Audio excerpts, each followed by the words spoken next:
sa ABS-CBN Sports and Action. Halftime na at tama ang JRU Heavy Bombers kontra sa Mapua Cardinals. Ang score natin 35-32. Napakadikit mga kapamilya. Ngayon, ramdam na ramdam natin ang sense of community dito sa NCAA. It's a very warm place. Kita natin ang mga collegiate players na tanyag, nagiging legends sa pros at bumabalik para maging coach at humubog ng susunod na henerasyon ng mga players. Yan ang kwento ni Coach Virgel Meneses o di kaya ang ating aerial voyager. Panoorin niyo to. Tinuturing na isa sa pinakamagaling na basketball player ang dating JRU Heavy Bomber na si Virgel Meneses. May nagdala sa akin dito. Ang pangalan niya, coach ko siya sa Malolos.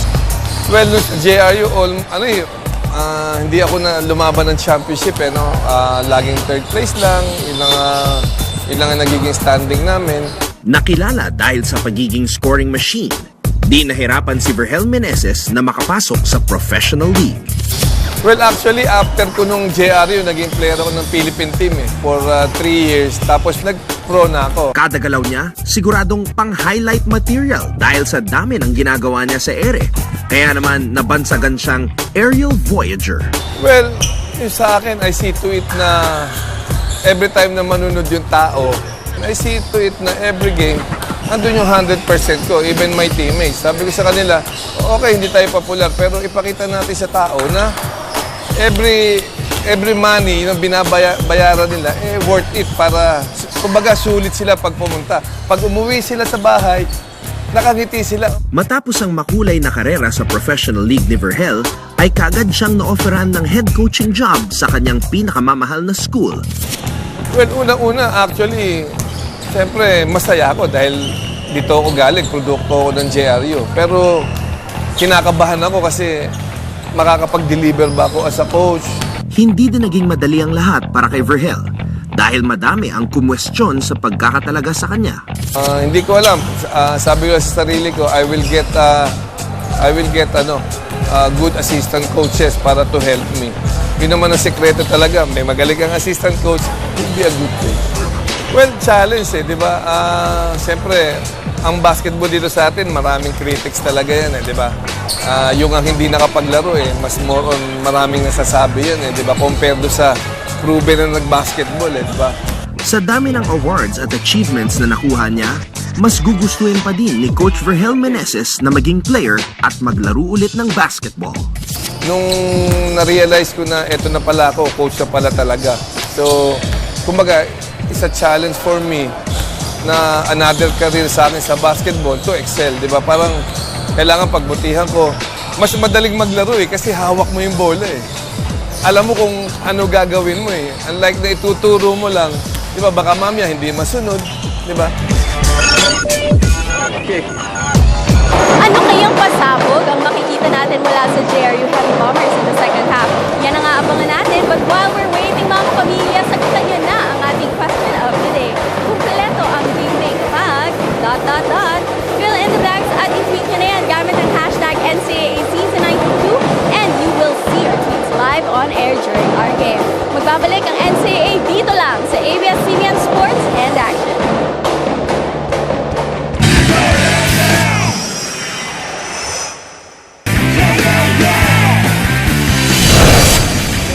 Sa Filoil Flying V Center sa lungsod ng San Juan, live and exclusive on ABS-CBN Sports in Action.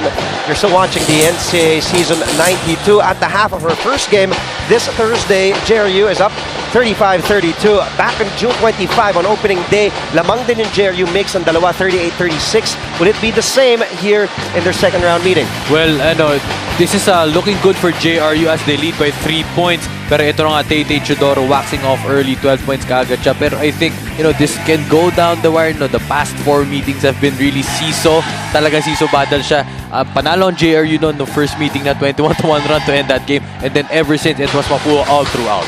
They even met last season for a battle for a third, also in the Final Four, if I'm not mistaken. Yes, that was a playoff round. That's right. Yes, kasi nga nag-step ladder tayo last season.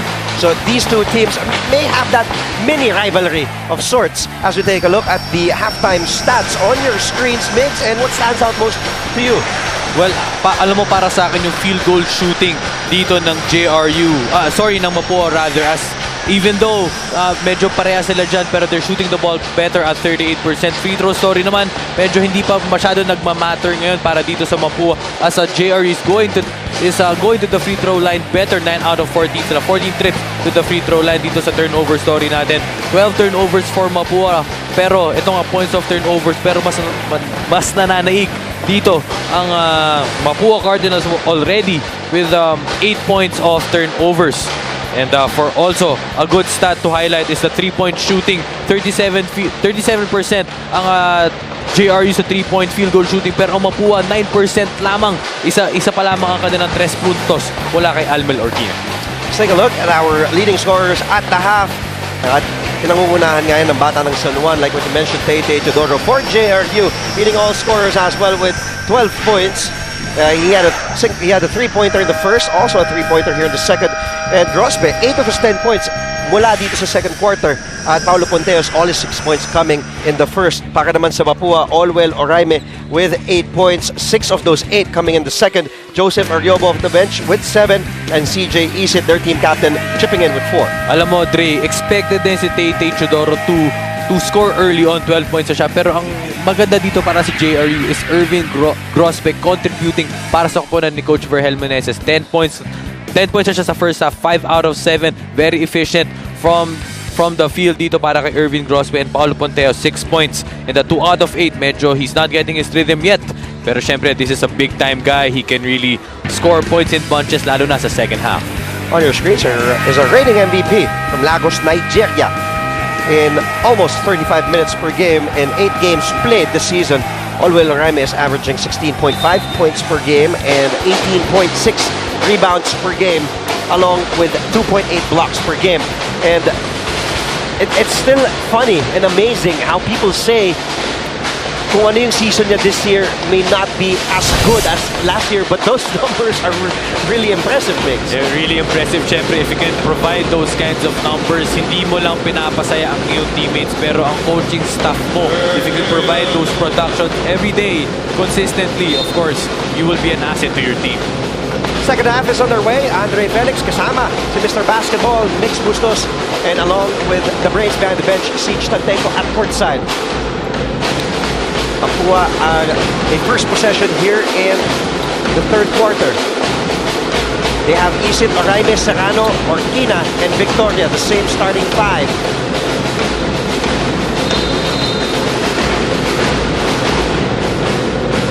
Or wait, I stand corrected. Menina started instead of Isit, but Isit is starting the second half for Coach Apoy Ko.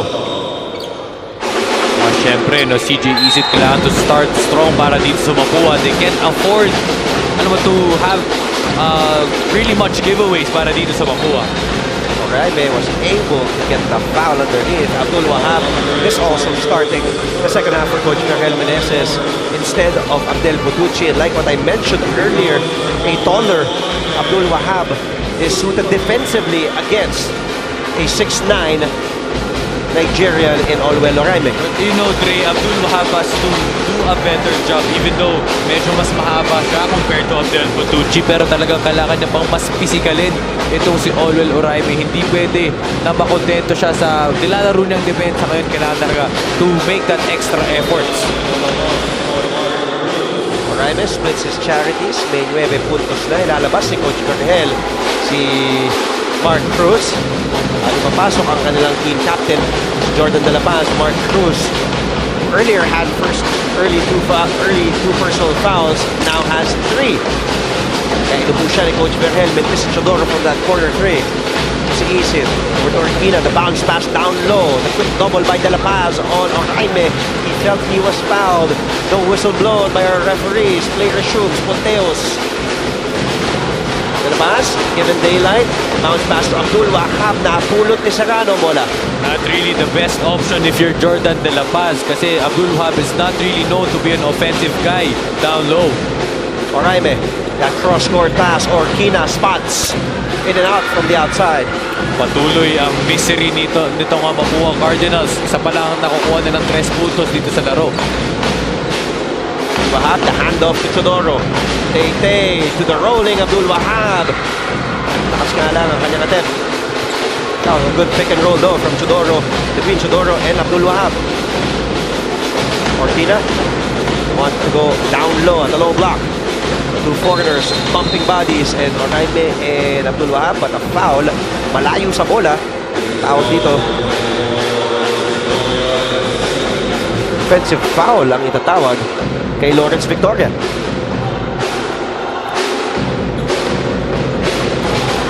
Coach Atwayko anxiously looking on big screen.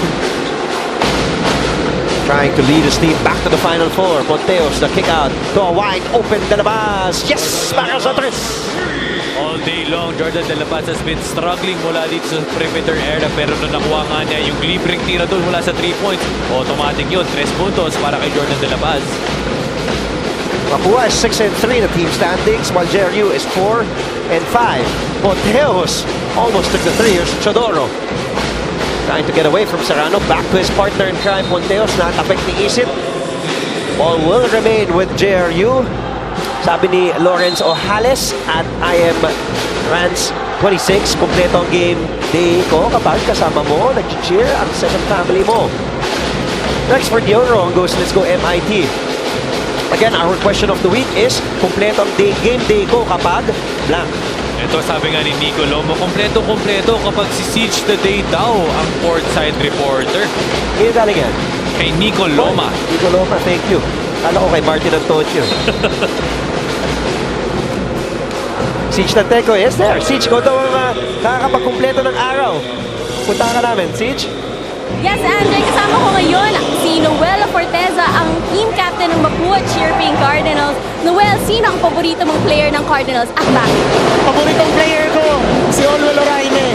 Bakit? Kasi nakikita natin yung sipag niya sa loob ng court, kung paano siya tumakbo, kung paano niya gamitin yung rotation sa loob ng court, kung paano siya kumuha ng bola. Pagkakuha niya ng rebound, bigla na ibabato agad sa open players para makakuha ng fast break point. Sabi mo nga kanina, hindi lang siya yung big man na tatayo-tayo lang. Noel, sagutin mo naman ang ating question of the day. Kumpleto ang game day kapag... Kapag nanalo Mapua, viva Mapua!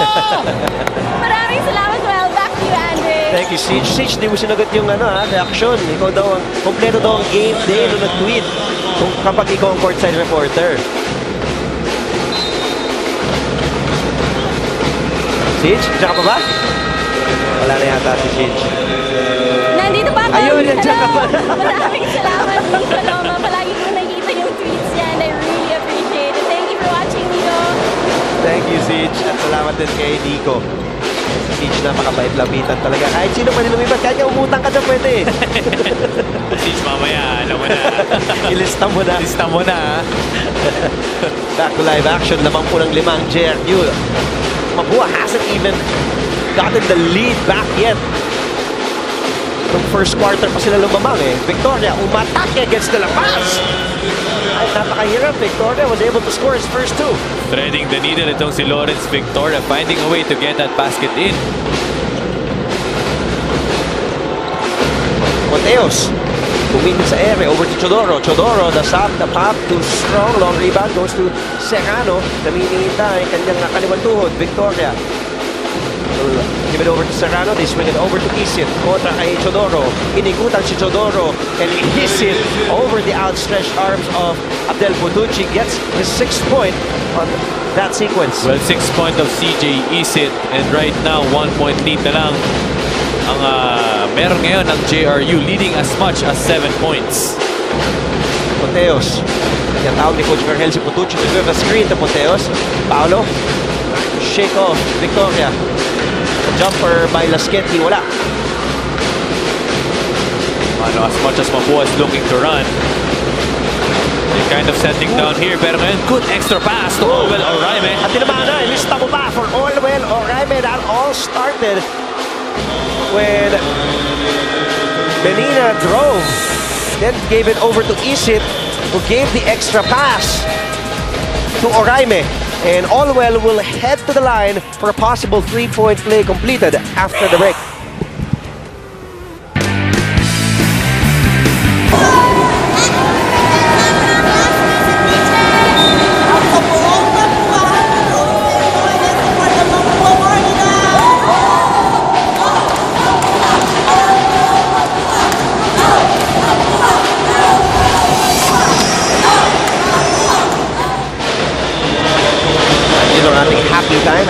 Happy ang ating mga chirping Cardinals supporting MIT. At ang happy ang ating mga manonood na lalaki dahil nakakita ng ganyan kagandang babae sa ating TV screens. Kilig na kilig yung smile niya, no? Happy talaga. Kahit smile ko, kilig na kilig. Talaga? Ikaw, yung smile mo. Leon, eh? Masaya mo pala kasama, no? Siyempre, sa tinagal-tagal natin magsama, ngayon lang ako natuwa nakasama ka. Wow! Now lang? Joke. Kasama din po si Andre Felix at si Mix Bustos for the first game this afternoon between Mapua and JRU. Mamaya naman magbabanggaan ang dalawang eskolahan na nasa Intramuros, Letran and LPU. At ang makakasama nyo doon ay si Anton Rojas. Anton will be with Coach Olsen Racela. Mapua now has the lead. The 1-point lead. Just like that makes for a second lead change. Just our second lead change. As Joseph Eriobu scores again. Eriobu really has that impact. When he comes in, yung instant bunot, instant scoring attack. Totoo yun kasi nga sa length and the rebounding ability nitong si Joseph Eriobu extends the lead to 3. And the go-ahead basket kanina, credit that to Allwell Oraime. And this is a crucial break para dito sa Mapua Cardinals kasi nasa penalty na ang JRU Heavy Bombers. Kaya atake lang ng atake towards the basket at makakabigay sila ng mga foul dyan. Mapua now on a 13-3 run against JRU. Now make that 15-3, dating back to the 1 minute and 25 mark of the second quarter. In similar situation nung first round, JRU was leading most of the way as Tate Chodoro makes that 3. Ito nga, nakuha na nga nila yung lead dito sa third quarter. Chodoro, his first three-pointer here in the second half. First 3 points as well, and to give him 15 points, he scored 12 in the first half. As we take a look at the third quarter field goals. 1 out of 8 dyan ng JRU. Ang Mapua naman, 5 out of 11. They were 0 of 7 before that Chodoro three-pointer. Oraime was telling our officials that it was Abdul Wahab last touched the basketball, pero sabi ni referee Faraon, last touchdown ni Oraime, kaya bola ay babalik sa JRU. Alam mo, Dre, as we've witnessed the Mapua JRU clashes ever since the season 91, no lead is safe. Hindi porkit naman ka na ng 10, eh makaka-escape ka na with the victory. Alam mo, these guys, as you said, mini-rivalry nga ito. Kaya expect this game to go down the wire. You remember also that last season, it was these two teams who played, and then that one of the most memorable games in season 91. I think Mapua was leading by 15 under 2 minutes. 15 or 18, something 15 like that. or 18, 16, yes. And then JRU with that run, and then eventually winning that ball game in epic fashion. Epic fashion indeed. Tate Chodoro talagang pumukol doon. He scored 32 points in that outing and one of the best comebacks, I think, in NCAA history. At ngayon, yung kasamang papeg, Pumlamus na nag-cover nun. Yung partner! Kami ni partner! Also, Gian Rafael Diotoco is saying hello, good afternoon to his family in Zamboanga del Sur. Binabati daw niya ang kanyang anak na si Roland Diotico at ang kanyang kapatid na si John Diotico. At miss na miss niya na daw ang kanyang anak. Si Kuya Gian Rafael yung nagbibenta ng taho dito sa Filoil Flying Center dyan sa labas. Hinahanap ka nga niya last game nung tapos na. Sana daw si Sir Andre. Sabi ko, umuwi na. Pinapakyaw ko kasi yung taho dun. Tabla na po tayo, 43. Just our second deadlock, believe it or not, in this game. First Time na tumabla ang parehong koponan was when the score was 6-all. Here's Menina who gives the lead to Mapua and breaks that deadlock. Menina, just his 4th point, but what a crucial basket for Shane with 2:54 remaining in the third. Cardinals up by 2.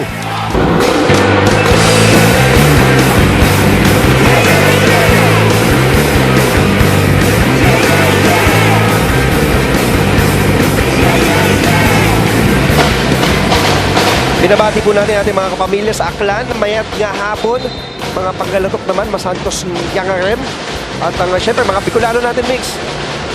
Makay na hapon sa Indogabos, and buenas tardes to all the Chabacano watching right now, and maayong hapon sa inyo tanan, sa mga Ilonggo at syempre sa mga Cebuano. Daghang salamat sa inyong panunod. Hindi ko ba, anong probinsya mo? Ano bang dialect na alam mo?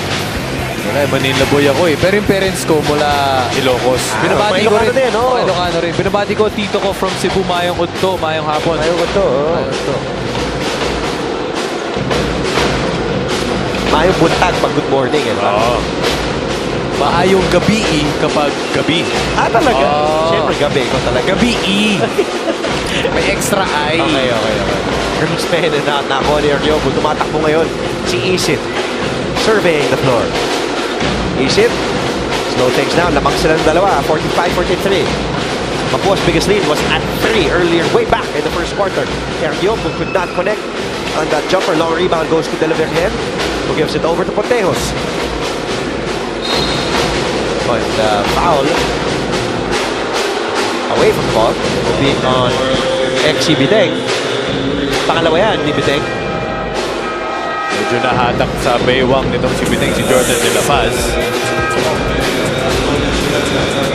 Ito yun. Maraming salamat sa ating director, Raul Leo Campa. Our game producer today is also Direct Manny Gabutina. Nilabas na ni Coach Vergel Mulis, Paolo Ponteos, at binalik niya si Tate Teodoro. So those two guys hindi nagsabay ulit. The last time na nagsabay sila was way back in the first when they started this ball game, Biggs. Estrella over to Ariobu. Oraime posting up Abdul Wahab. Menina. Enough time on their shot clock. Laban Cardinals, sabi ni Hazel Ortega, puso at galing, 5 to shoot. Ariobu with a couple of moves. Ariobu. Sabi naman ni Miguel Catalan, kompleto ang game day ko kapag naririnig ko, yes para sa 3. Go Mapua laban. Ganda pa ng smile of the day. Tama yun, Miguel. Maraming salamat sa iyo, Miguel. Pares pala kami ni Miguel ng dahilan eh. Na nagandahan dun sa nakangiti kanina. Inin! Oraime grabs rebound number 10. Oraime now has a double-double. No surprise there. 13 points, 10 boards. Just another day at the office para dito kay Olwell Oraime. 13 points, 10 rebounds. Hindi pa tapos ang ating game. Couple of trivial facts for you, courtesy of our head statistician, Pong Ducanes.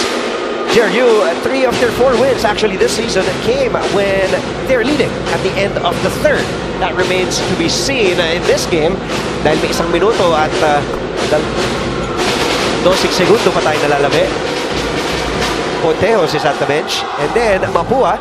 Mapua naman is 5-0 this season when leading after the third quarter. Kapag lamang po sila after the third quarter, they are 5-0. Pero yun nga, as much as Dre said, it has yet to be seen.